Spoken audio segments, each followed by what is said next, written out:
The alert came at 3:17 a.m. Commander Frank Harris was pulled from sleep by the persistent buzz of his communication device. He groaned, rubbed his eyes, and tapped the screen.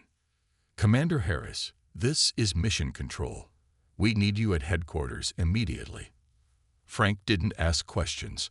After 15 years with NASA, now merged with the United Earth Defense Force, he knew urgent when he heard it.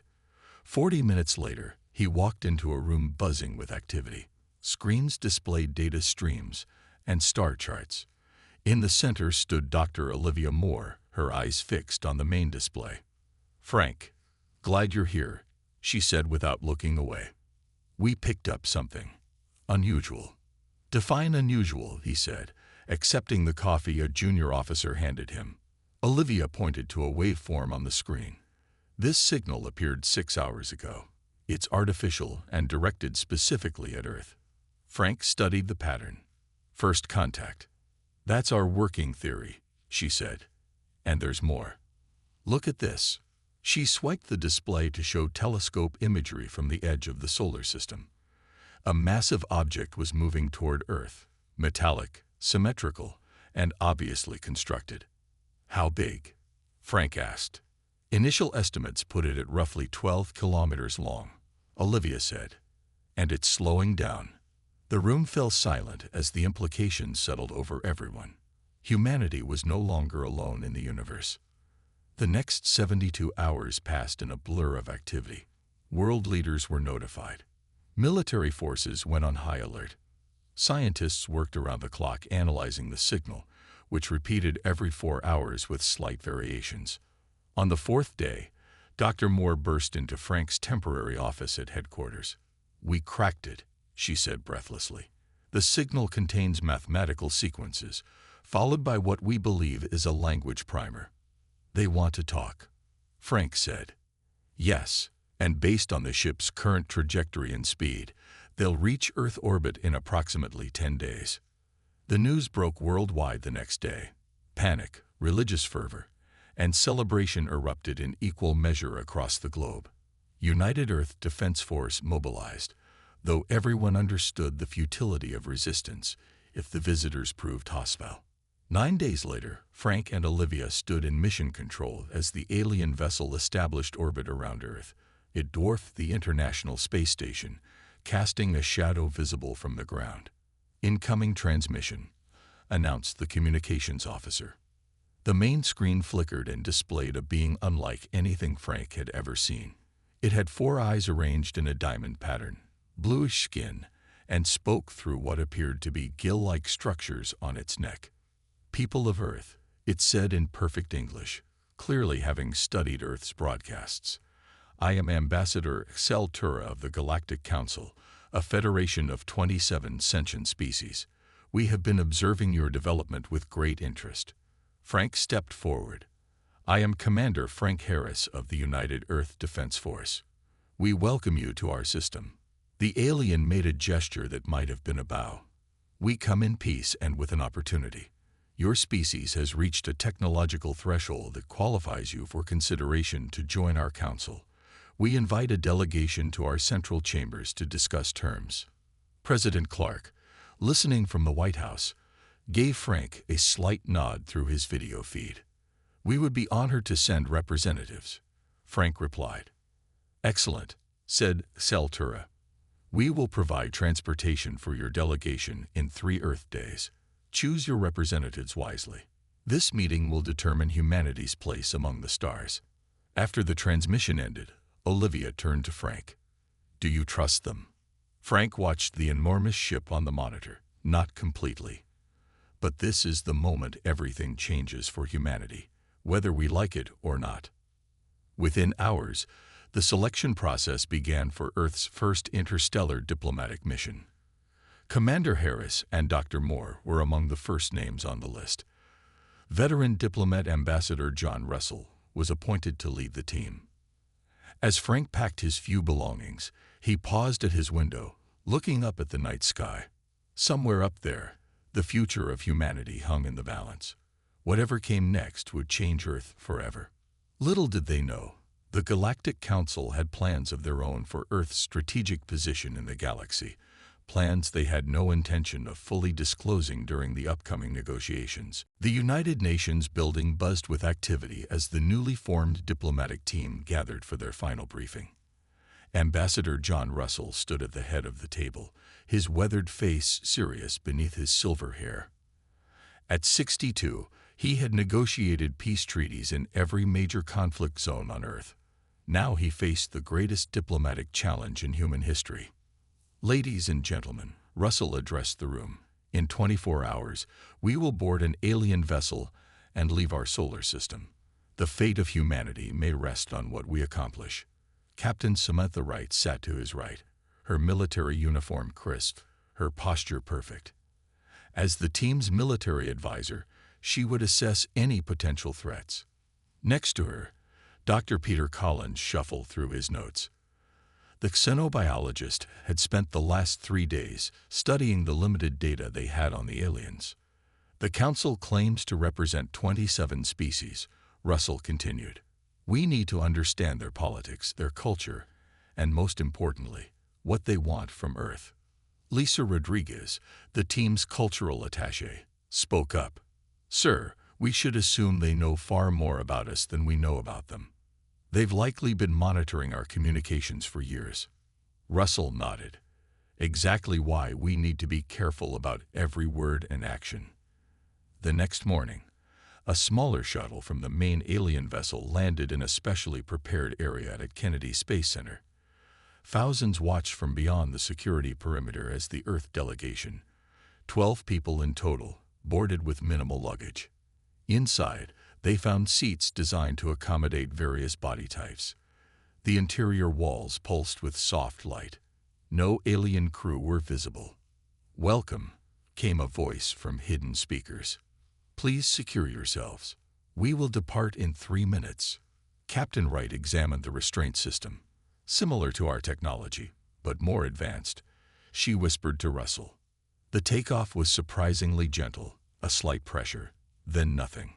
Through small windows, they watched Earth shrink rapidly until it was just a blue marble, then a dot, then gone. No one spoke. The reality of their situation, the first humans to leave the solar system, weighed heavily on them. Hours later, a door at the front of the cabin slid open. A being entered, similar to the one from the transmission. Ambassador Xeltura. "Welcome aboard," the alien said. "I hope your accommodations are suitable." Russell stepped forward. "They are. Thank you for your hospitality. We will reach the main vessel shortly. From there, it will take approximately 3 Earth days to reach Concordia Station, our council headquarters." Dr. Collins couldn't contain his scientific curiosity. How was that possible? The nearest star system is over 4 light-years away. Xeltura made a sound that might have been a laugh. "We utilize fold space technology. Your scientists have theorized about it. You call it warp drive in your entertainment media." Soon they docked with the main ship. The human delegation was led through vast corridors to a section that had been prepared for them. The rooms were a reasonable approximation of Earth accommodations, though the proportions were slightly off. That evening, during their meal, Lisa Rodriguez noticed something in the star map displayed on a wall screen. "Ambassador Russell," she said quietly, "look at Earth's position on that map." Russell studied it. Earth sat at the junction of what appeared to be several territorial boundaries. Captain Wright saw it too. "We're on the frontier, a border position."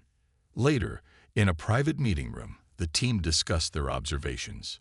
"They're too eager," Wright said. "They've given us little time to prepare, rushed us off-world, and are fast-tracking these negotiations." "I agree," said Russell. "And did you notice how the other council representatives barely speak to us? Only Xeltura's species, the Araxians, seem interested in direct contact." Dr. Collins added, "I've been comparing our physiology to the data they provided on other council races. Humans are unusually durable and adaptable by comparison." Lisa Rodriguez was the last to speak. "During the tour, I noticed their military vessels. They're positioned like they're expecting an attack, or planning one. Russell looked at each team member. We need more information before we reach Concordia. Something isn't right about this invitation, and I intend to find out what before we agree to anything. The ship hummed quietly as it traveled through fold space, carrying the humans toward a destiny more complicated than any of them imagined. Concordia Station filled the viewing window as the ship approached. The human delegation stared in awe. The station was massive, a spinning wheel of metal and light with spokes extending from a central hub.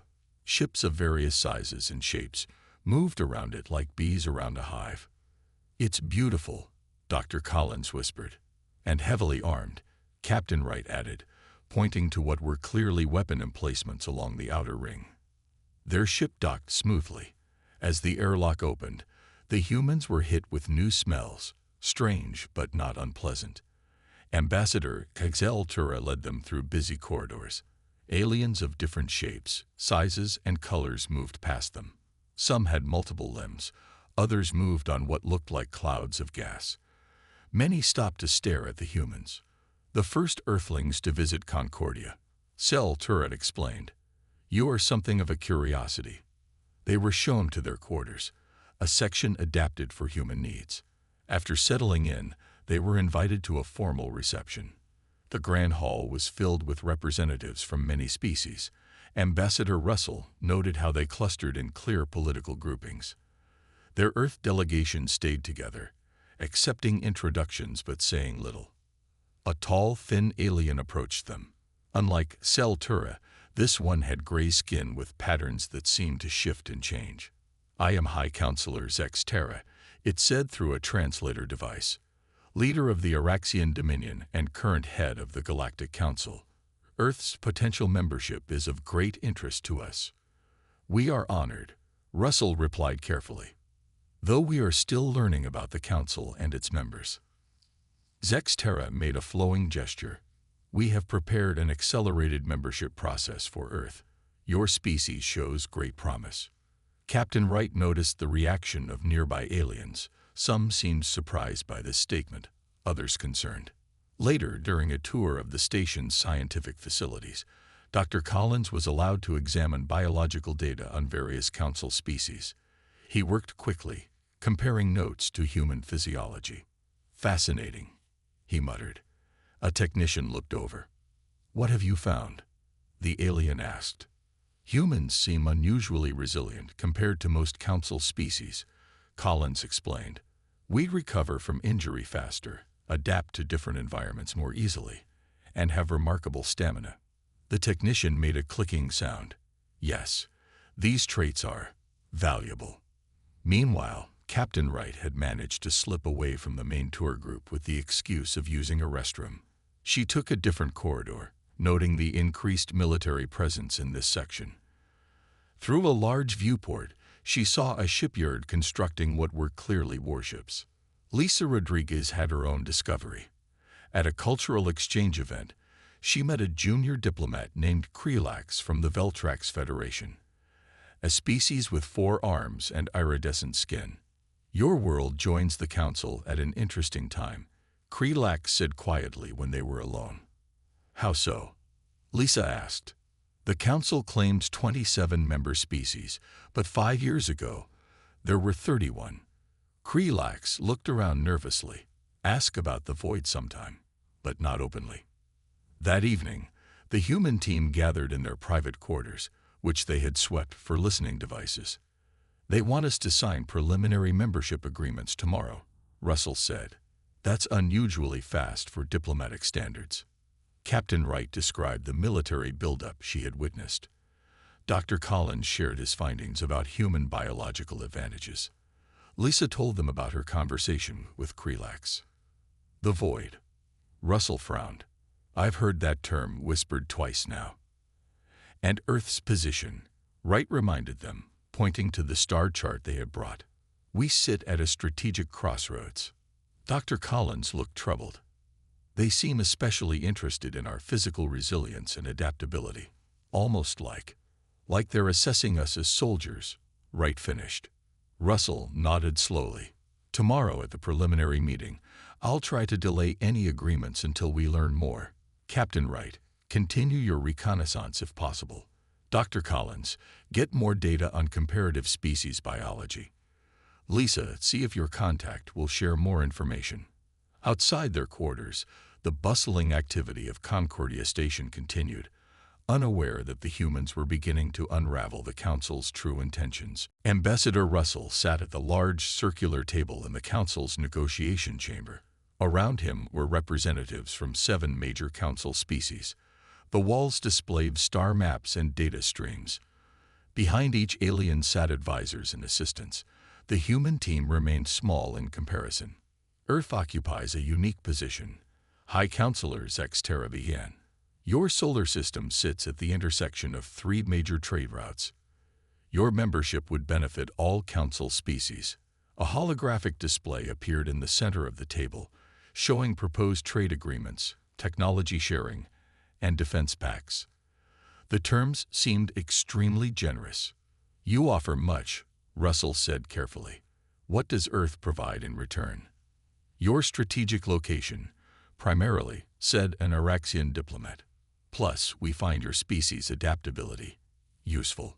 Captain Wright, sitting behind Russell, shifted uncomfortably at this last word. We would require Earth to maintain a certain military readiness, Zexterra continued. Nothing burdensome, just enough to secure your sector. As technical details were discussed, Dr. Collins analyzed data on his tablet. He leaned forward to whisper to Russell. These technology packages exclude weapon systems, and the defense requirements are far higher than they initially implied. Russell nodded slightly and raised his hand. My team needs time to review these proposals in detail. May we continue tomorrow? The aliens agreed, though Zexterra seemed annoyed at the delay. Later that day, Lisa Rodriguez met Krelax in a quiet area of the station's garden dome. Alien plants grew in strange formations around them. You asked about the void, Krelax said nervously. I can show you something, but we must be careful.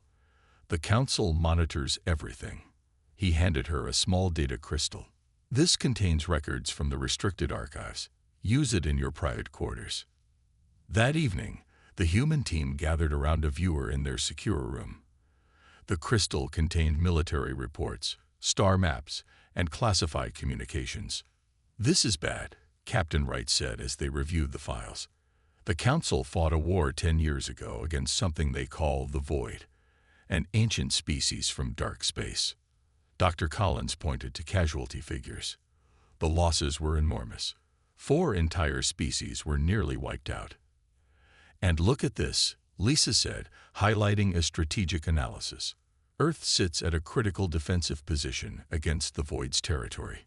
If they return, our solar system would be directly in their path. Russell studied a map showing Council defensive lines. They're building a perimeter. Earth would be an essential fortress world in their strategy. The generous terms suddenly make sense, Wright said grimly. They're not inviting us to join as equals. They're recruiting us to be their shield. And look at these biological studies, Collins added. Void creatures emit some kind of psychic field that devastates most Council species, but based on their models, humans might have natural resistance. The room fell silent as the implications became clear. They want us as soldiers, Wright said, cannon fodder on the front lines. And they've hidden the true danger, Russell added. If Earth joins without knowing about the Void, we would be unprepared for what's coming. Lisa studied another document. According to this, their intelligence suggests the Void is preparing another invasion. That's why they're rushing our membership. Russell paced the room, his face grim. Tomorrow, I'll confront Zexterra with what we've learned. We need the full truth before Earth can make any decision. Be careful, Captain Wright warned. They've invested too much to let us walk away now. As they continued reviewing the files, a map showed the projected invasion path of the Void. Earth sat directly in its path, like a small island before its tsunami. Outside their quarters, Council security forces quietly increased patrols. Surveillance on the human delegation was doubled. The Council wasn't taking any chances with their potential new frontline defenders. The next morning, Ambassador Russell requested a private meeting with High Counselor Zex Terra. They met in a small chamber with only Captain Wright and 2 Araxian guards present. "We appreciate the Council's generous offer," Russell began, his voice calm despite his racing heart. "However, we have concerns about certain information being withheld from us." Zex Terra's skin patterns shifted rapidly, a sign of agitation. "What information do you believe we've withheld?" Russell placed a data tablet on the table between them. "The void. The war 10 years ago. The fact that Earth sits directly in the projected path of their next invasion." The room went silent. Zex Terra stared at Russell, then at the tablet. The alien's 4 eyes blinked in sequence.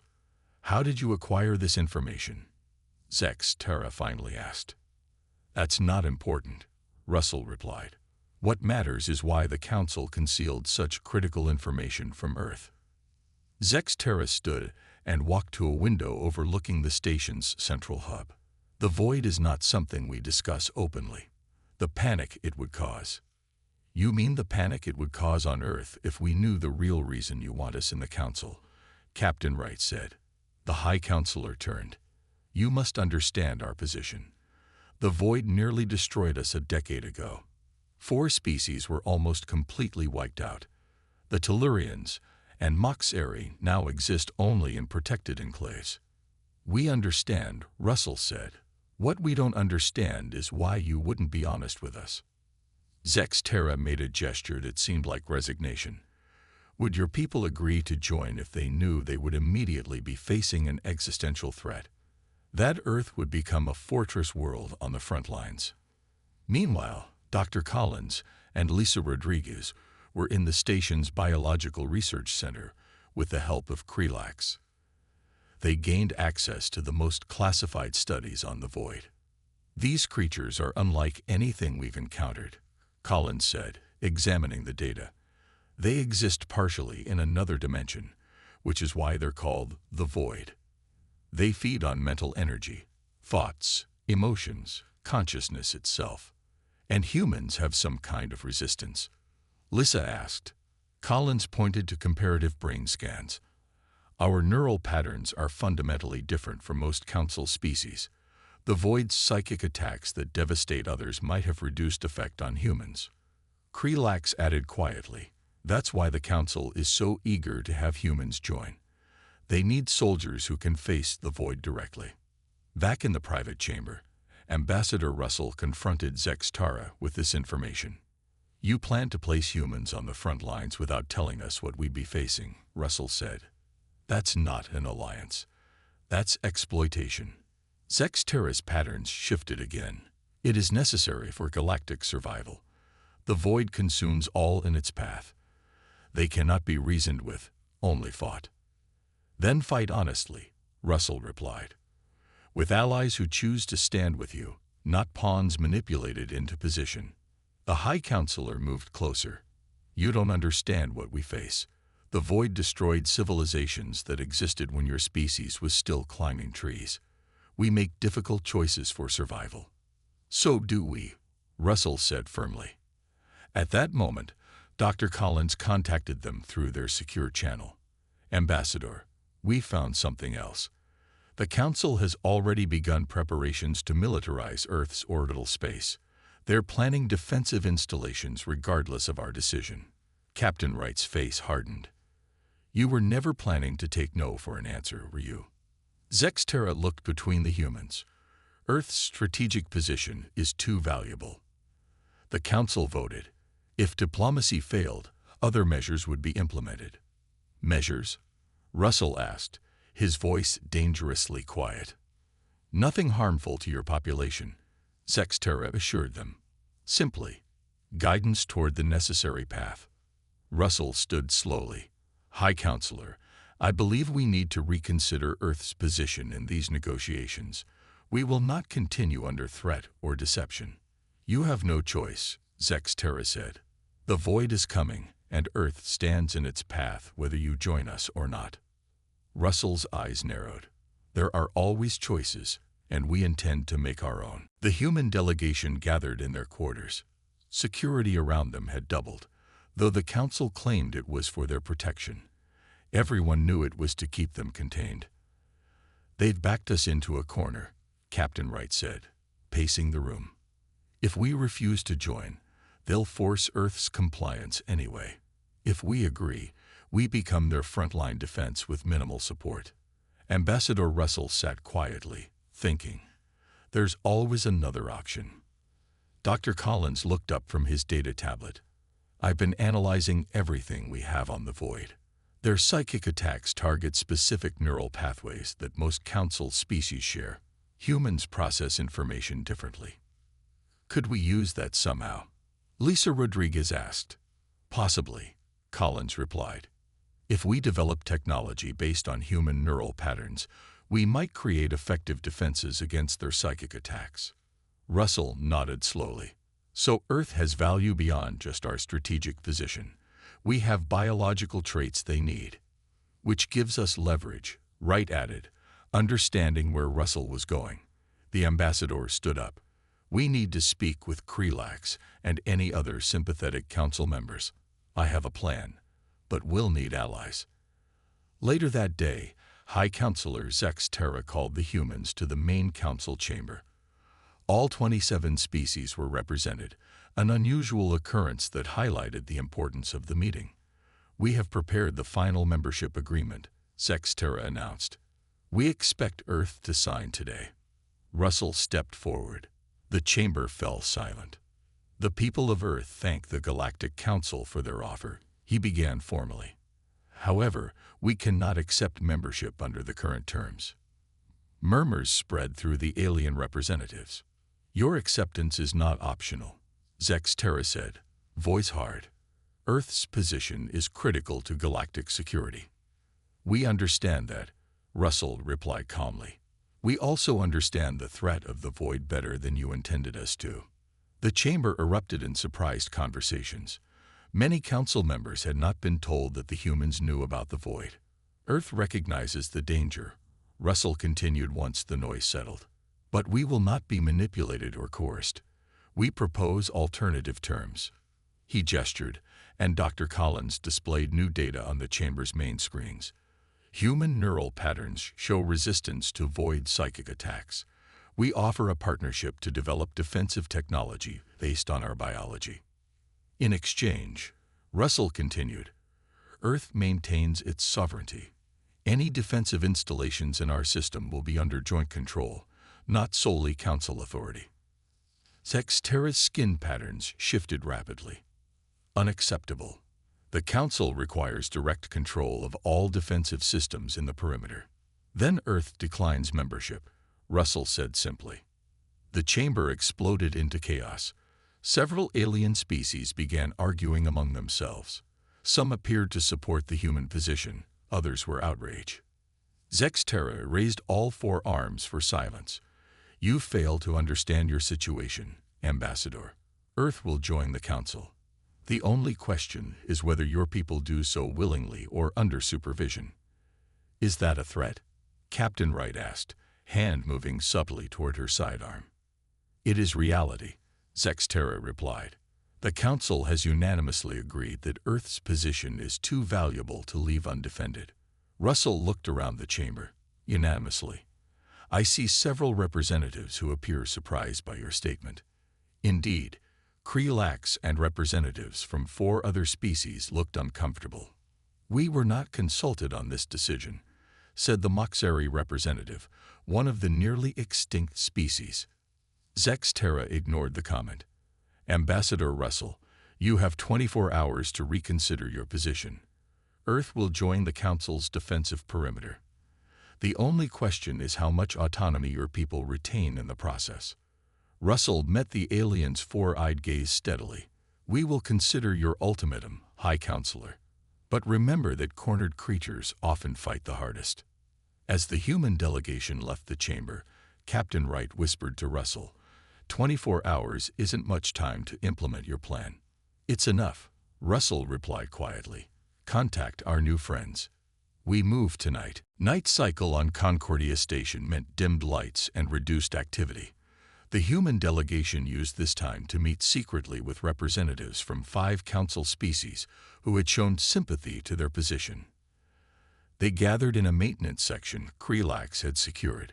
Besides the Veltrax diplomat, there were representatives from the Moxeri, Centurions, Drovis, and Tellurians, all smaller powers within the council, and most had suffered greatly in the previous war with the Void. The Araxian Dominion has controlled council policy for too long, Krelax said. Many of us disagree with their methods, but lack the power to oppose them. What exactly is your plan, Ambassador? Asked the Moxeri representative, a small, fragile-looking being with translucent skin. Russell explained, "Tomorrow, when the council convenes to hear our answer, we will reject their terms and walk out. Not just from negotiations, but from Concordia entirely." "They'll never allow that," the Centurion said, nervous ridges rising on its neck. "They won't expect it either," Captain Wright added. "The Araxians believe they hold all the power. They cannot imagine we would simply refuse to play their game." "But what does this accomplish?" asked the Tellurian representative. "The Council will still move against Earth." "Not if they're divided," Russell said. "We're offering an alternative. A new alliance based on equality and mutual defense, not coercion and hidden agendas." Dr. Collins displayed data on his tablet. "We've already begun theoretical work on defenses against the Void using human neural patterns as a template. We're willing to share this research freely with allies who join us." Meanwhile, Lisa Rodriguez had been working on a secure communication channel to Earth. "Our government has been updated on the situation. They support Ambassador Russell's decision." The alien representatives looked at each other, uncertain but intrigued. "What would you call this new alliance?" Krelax asked. "The Turin Accord," Russell replied. "Open to any species that wishes to stand together as equals against common threats." Throughout the night, they planned. Captain Wright secured a path to their ship. The sympathetic species would create diversions if needed. By morning, everything was ready. The full council convened at the appointed time. The atmosphere was tense. High Counselor Zex Terra sat at the center, confident that the humans would capitulate. "Ambassador Russell, does Earth accept the Council's terms?" Zex Terra asked directly. Russell stepped forward, his expression calm but determined. "High Counselor, members of the Galactic Council, Earth has carefully considered your offer and your ultimatum." He paused, looking around the chamber at each species' representatives. "Earth rejects both." Shock rippled through the assembly. Zex Terra's skin patterns shifted violently. "Furthermore," Russell continued before anyone could interrupt, "we are terminating negotiations with the Galactic Council effective immediately." "This is unacceptable," Zex Terra began, rising from his seat. Russell raised his hand. "We are not finished. Earth recognizes the threat of the Void. We will defend our system and stand against this enemy, but we will do so on our terms, not as subordinates to the Council." "You have no choice," Zex Terra insisted. "Earth stands alone against." "Earth does not stand alone," Russell interrupted. He gestured to the human delegation. "We are leaving Concordia Station now. Any species wishing to discuss a true alliance of equals is welcome to contact us." With that, Ambassador Russell turned his back on the Council. The entire human delegation followed, walking steadily toward the exit. The chamber erupted into chaos. Some council members shouted for security to stop the humans. Others argued against such action. Zex Terra seemed frozen in disbelief. No one had ever simply walked away from the Galactic Council before. As they reached the door, Krelax and representatives from the 4 other sympathetic species rose from their seats and followed the humans out. The panic in the council chamber grew. Everything was unraveling. The carefully constructed plans of the Araxian Dominion collapsed as the humans did the one thing no one had considered possible. They refused to play by the Council's rules. 3 months after the dramatic departure from Concordia Station, Earth buzzed with activity. The arrival of alien allies had accelerated human technology by decades. New buildings rose in a special zone near the old Kennedy Space Center, now called Unity Base. Ambassador Russell stood at a large window overlooking the compound. Ships from 5 alien species moved through Earth's orbit, working alongside human vessels to build a defense network. "Progress report, Dr. Collins," Russell asked without turning. Collins approached with a tablet. "The neural interface technology is working better than expected. By combining human brain patterns with Veltrax's communication systems, we've created shields that can block 90% of the Void's psychic attacks." Captain Wright joined them, now wearing the uniform of the newly formed Terran Defense Force. "The orbital platforms will be operational within 2 weeks. The Centurions have provided their stealth technology, and the Drovas have upgraded our weapons systems." "And what about our guests?" Russell asked, nodding toward a meeting room where representatives from 3 more Council species waited. "More defectors," Wright said with a small smile. "The Galactic Council is fracturing. Zexterra's heavy-handed tactics have pushed many species to seek alternatives." Lisa Rodriguez entered, having just finished speaking with the new arrivals. "The Araxian Dominion is threatening sanctions against any species that joins the Terran Accord. But it's not working. Our openness about the Void has forced the Council to acknowledge the threat publicly." Russell nodded. "And how many species have joined us now?" 8 confirmed," Lisa replied. 3 more are in discussions. Even some of the larger powers are reconsidering their position." Outside, a shuttle landed, bringing materials and personnel from the Moxeri homeworld. Despite their small size and fragile appearance, the Moxeri were brilliant engineers. Their designs had improved Earth's defensive capabilities immensely. "The Council never expected this," Wright said. "They thought we'd either submit or be isolated. They never imagined we'd create a viable alternative." "Humans have always been good at finding third options," Russell said with a slight smile. The floor suddenly vibrated as an alarm sounded. Everyone moved quickly to the command center where a holographic display showed disturbing readings from deep space. "Long-range sensors are picking up anomalies at the edge of the solar system," a technician reported. "Energy signatures match historical records of the Void." Russell's face hardened. "They're here sooner than expected." Krelax, now the official Veltrax ambassador to Earth, joined them. "We've sent word to all Terran Accord members. Ships are mobilizing." "What about the Council?" Wright asked. "They've detected it too," Krelax replied. "They're scrambling their fleet, but they're in disarray. Too many species have left or reduced their commitments." Dr. Collins studied the incoming data. "The psychic shielding needs to be deployed immediately. All personnel should activate their personal protectors." Throughout Unity Base, humans and aliens worked side by side, preparing for humanity's first interstellar war. There was fear, but also determination. They had chosen this path with open eyes. In orbit, ships from Earth and their alien allies moved into defensive formations. The designs were new, created jointly rather than following old Council strategies. "The Void will reach our outer defenses in 6 hours," Wright reported. "And the Council fleet?" Russell asked. "Gathering at their perimeter, but they're refusing to coordinate with us directly," Lisa said. "Pride, even now." Russell looked at the representatives of the Terran Accord species gathered in the command center, former enemies now standing together. "Send a message to the Council," he ordered. "Tell them regardless of our differences, we stand ready to coordinate our defense of this sector. The offer remains open." "And if they refuse?" Wright asked. "Then we face the Void our way," Russell replied. "But we'll leave the door open. Some lessons take time to learn." As the countdown to confrontation continued, Earth prepared for its first battle among the stars. Not as pawns of the Galactic Council, but as leaders of a new alliance built on respect and mutual need.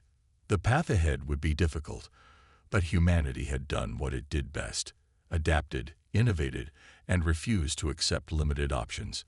They had walked away from a bad deal only to build something better. And now, they would stand their ground.